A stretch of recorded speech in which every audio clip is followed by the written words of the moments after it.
আসসালামু আলাইকুম, আমার পেজে সকলকে ওয়েলকাম। আজকে আপনাদের সামনে নতুন আরেকটি রেসিপি নিয়ে হাজির হয়েছি। কিভাবে অল্প সময়ের ভিতরে মজাদার স্পাইসি পাস্তা বানানো যায় আজকে সেটাই শেয়ার করব। তো ভিডিওটি না টেনে সম্পূর্ণভাবে দেখবেন। আশা করছি আপনাদের অনেক ভালো লাগবে। আর আমার এই ভিডিওটি যদি ভালো লাগে অবশ্যই আমার চ্যানেলটি সাবস্ক্রাইব করবেন, লাইক দেবেন এবং কমেন্ট করবেন। তো ভিডিওটি শুরু করা যাক।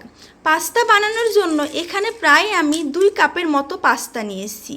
এখানে কিন্তু আমি সব সাইজেরই পাস্তা নিয়েছি।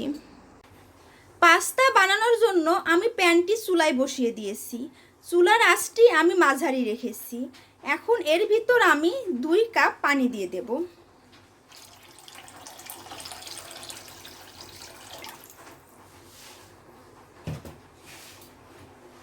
এখন এর ভিতর আমি দিয়ে দেব 1 চা চামচের মতো সয়াবিন তেল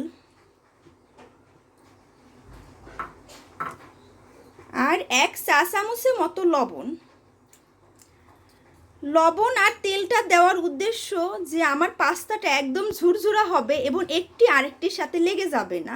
তো আপনারা কিন্তু অবশ্যই লবণ আর তেলটা ইউজ করবেন।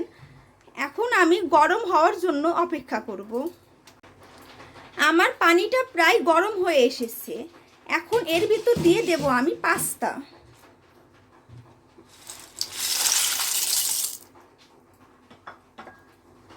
এখন একটু সুন্দর করে নেড়ে দেব। আবার কিছুক্ষণ ঢাকনা দিয়ে রাখবো পাস্তাগুলো সেদ্ধ হওয়ার জন্য।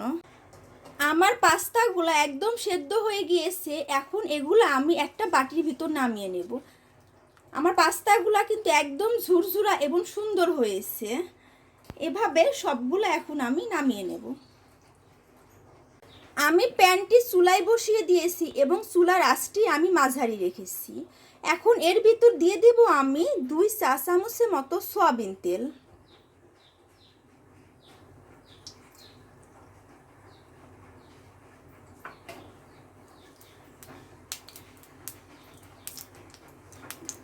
এখন দিয়ে দেব রসুন কুচি।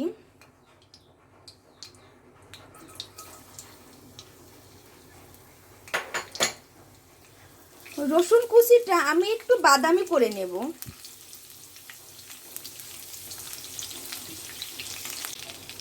আমার রসুনটা প্রায় বাদামি রং হয়ে এসেছে। এখন এর ভিতর দিয়ে দেব আমি পেঁয়াজ কুচি। এখানে প্রায় একটা বড় সাইজের পেঁয়াজ নিয়েছি। পেঁয়াজ কুচি দেওয়ার পরে আরেকটু আমি ভেজে নেব।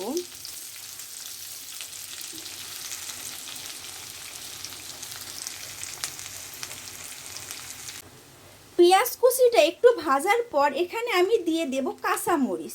এখানে প্রায় আমি 7 থেকে 8টা কাঁচামরিচ নিয়েছি। যেহেতু স্পাইসি পাস্তা করব সেজন্য ঝালের সংখ্যাটা আমি একটু বেশিই দেব।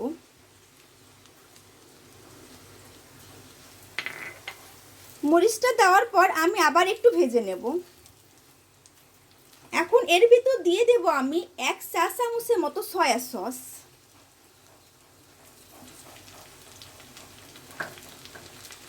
আর দিয়ে দেব 2 চা চামচের মতো টমেটো সস।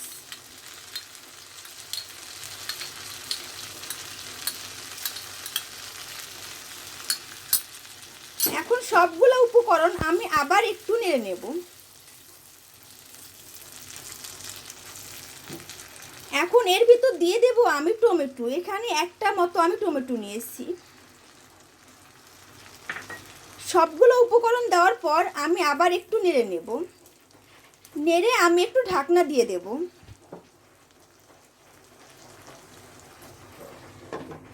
টমেটো সেদ্ধ হওয়া পর্যন্ত আমি একটু অপেক্ষা করব। আমার টমেটোটা প্রায় সেদ্ধ হয়ে এসেছে, তেলও উপরে উঠে গেছে। এখন এর ভিতর দিয়ে দেব আমি স্বাদ মতো লবণ। যেহেতু আমি পাস্তাটা সেদ্ধ করতে লবণ দিয়েছি সেজন্য আমি লবণের পরিমাণটা অল্পই রাখলাম। এখন এর ভিতর দিয়ে দেব আমি আগে থেকে ভেজে রেখেছিলাম ডিম। এখানে আমি 2টা ডিম আগে থেকে ভেজে রেখেছিলাম। এই ডিমগুলো এখন দিয়ে দেব। সবজি আপনারা আপনাদের পছন্দ অনুযায়ী নিয়ে নেবেন। এখন ডিম দেওয়ার পর আমি আবার একটু নেড়ে দেব। চুলার আঁচটি কিন্তু আমি মাঝারি রেখেছি।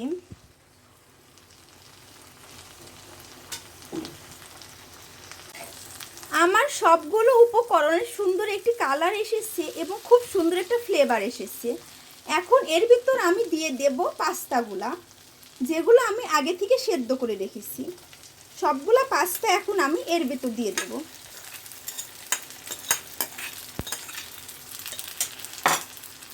দিয়ে আবার একটু সুন্দর করে আমি নেড়ে দেব।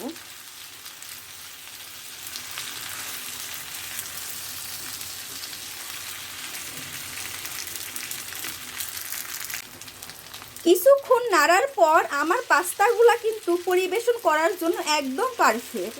এখন আমি চুলার আঁচটি বন্ধ করে পরিবেশন করব।